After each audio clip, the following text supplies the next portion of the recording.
আপনাদের মতো মিডিয়া ভাই বোনদের কাছে বলছি, এতদিন আপনারা প্রশ্ন করেছেন, সাধারণ মানুষ উত্তর দিয়েছেন। আজ সাধারণ মানুষ প্রশ্ন করবে, আপনারা উত্তর দেবেন। তার আগে চলুন আপনাদের একটা ফুটেজ দেখাই, কারণ আপনারা তো আবার ফুটেজ না দেখলে বিশ্বাস করেন না। पेपर देने सिविल कोर्ट का पेपर था, ठीक है, मेरे पास पेपर है, ये पेपर कैंसिल हो गया, 2000 रुपए इसमें खर्च हुआ पकड़। फिर हम एडीओ का पेपर, ये मेरा पड़ा था बेगूसराय, ये पड़ा था मेरा बक्सर में, ठीक है सर, 2 दिन स्टे किए थे, 4000 रुपए लगा था।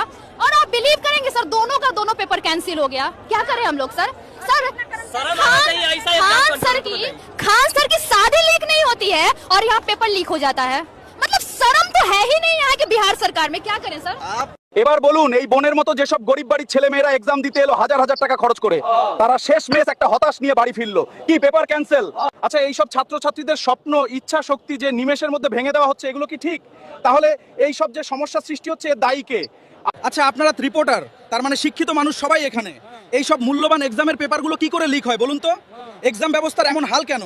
আমাদের যুব সমাজ আপনাদের কাছে এই প্রশ্নটা ছুড়ে দিল, এবার আপনারাই উত্তর দেন।